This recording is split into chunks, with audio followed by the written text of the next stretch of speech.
अस्सलाम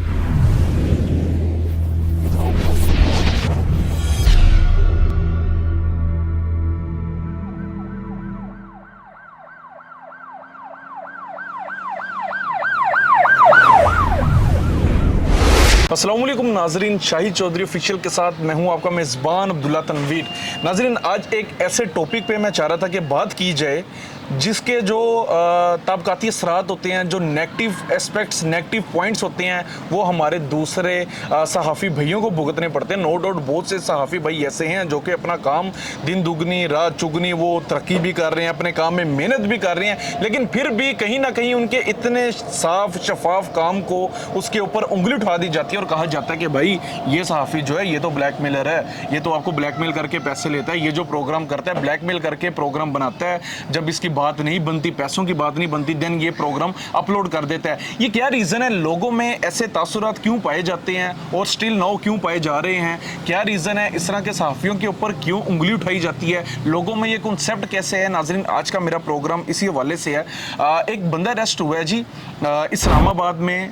इस्लामाबाद का एक थाना है जी, कराची कंपनी बल्कि ये थाना है, वहाँ पे एक बंदा अरेस्ट होता है एहतशाम जट के नाम से। इसकी सोशल मीडिया पे फेसबुक अकाउंट भी है और इसकी दूसरी दीगर एप्लीकेशंस पे आईडी भी है।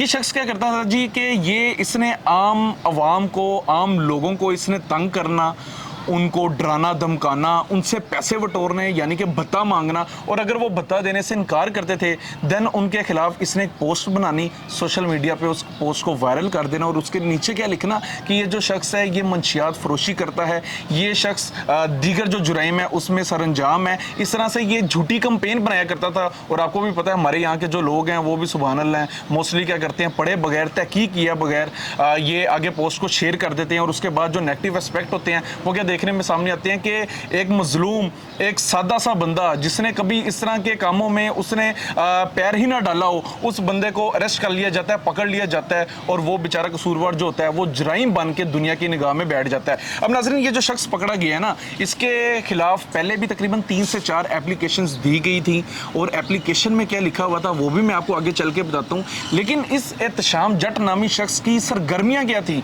ये जी SHOs को, ASIs को और जो दीगर ASI हज़रात थे उनको और जो दीगर आम अवाम यानी कि आम से जो लोग हुआ करते थे, ये उनको थ्रेट करता था, भत्ता मांगता था, डराता था, धमकाता था। और जो शख्स या जो कोई अफसर इसको भत्ता नहीं देता था यानी कि इसको पैसे देने से इनकार करता था, ये उसके खिलाफ पोस्ट बना के इसने आगे शेयर कर देनी। इसका इतना दबदबा, इतना रो बन चुका था कि ये इसको मुखबर भी कहा जाने लग गया कि ये शख्स जो है ये मुखबर भी है। और उसके बाद रिसेंटली ये बंदा क्या करता है जी, वहाँ पे कराची कंपनी इस्लामाबाद में जो थाना है वहाँ पे जाता है, वहाँ का जो मुहर्रर होता है उसके साथ गालम गलोच, उसको धमकियाँ देते हैं। ये जो टिक्कर पे इस वक्त बातें चल रही हैं जो कि मैं समझता हूँ कि ये काफ़ी हद तक दुरुस्त भी हैं, उसको धमकियाँ देता है और उसके बाद वहाँ से FIR की कॉपी पकड़ के फाड़ देता है। उसके बाद जी इस शख्स को गिरफ्तार कर लिया जाता है, तहकीक की जाती है तो पता चलता है ये जो शख्स है ये झूठा सा हाफी बना हुआ है, लोगों में अपना गलबा डालने के लिए, लोगों में थ्रेट डालने के लिए, लोगों में अपना डर और खौफ डालने के लिए इसने एक अकाउंट बनाया हुआ है और वहाँ पर चीज़ें पोस्ट करता है और जो इसकी बात नहीं मानता उनके खिलाफ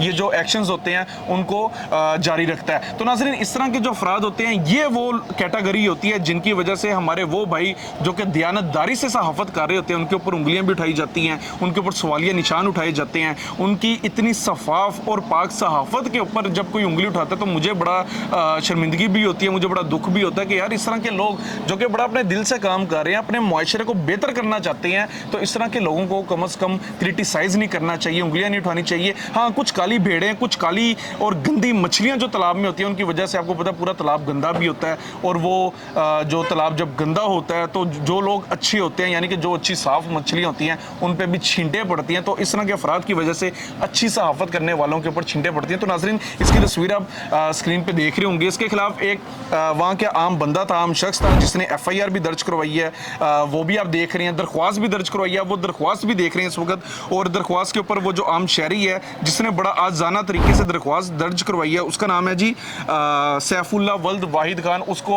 उसने भी उसके ऊपर यही लिखा हुआ है कि उसको ये बंदा थ्रेट कर रहा था, पैसे मांगता है, भत्ता मांगता है, वो भत्ता देने से इनकार करता है तो उसके खिलाफ पोस्ट बना देता है। तो नाज़रीन, इस तरह के जो अफराद होते हैं जब ये गिरफ्तार कर लिए जाते हैं, इनको छोड़ना नहीं चाहिए, इनको सख्त से सख्त सजा दी जानी चाहिए, इनको निशाने इबरत बना देना चाहिए, क्योंकि इस तरह के अफराद की वजह से जो हमारी जर्नलिज्म है, जो कि पाक साफ जर्नलिज्म है, हमारे बहुत बहुत सीनियर सहाफ़ी हैं, इस तरह के अफराद की वजह से उनके ऊपर भी उंगलियां उठती हैं। ताकि ये अगर हम इसके ऊपर इम्प्लीमेंटेशन करेंगे, हमारे इदारे इसके ऊपर इम्प्लीमेंटेशन करें, इदारों के लिए भी ये चीज़ बड़ी मुस्बत रहेगी और हमारे जो सहाफ़ी भाई हैं उनके मियार के, उनके नाम के लिए भी ये चीज़ बड़ी बेहतर साबित होगी। ये जो शख्स पकड़ा गया है, सख्त से सख्त सजा दी जाए, इसके खिलाफ भत्ताखोरी का मैं समझता हूँ कि केस बनाया जाए, इसके खिलाफ थ्रेट करने का केस बनाया जाए, 420 का केस बनाया जाए। उसके बाद इसके खिलाफ ये जो झूठा सहाफ़ी बना हुआ है, लोगों को थ्रेट कर रहा है बहुत ज़्यादा और उसके बाद मुखबरी करता है, उसका भी इसके ऊपर केस किया जाना चाहिए। और खुसूसी तौर पर दारों के हवाले से अगर मैं बात करूँ तो जो ये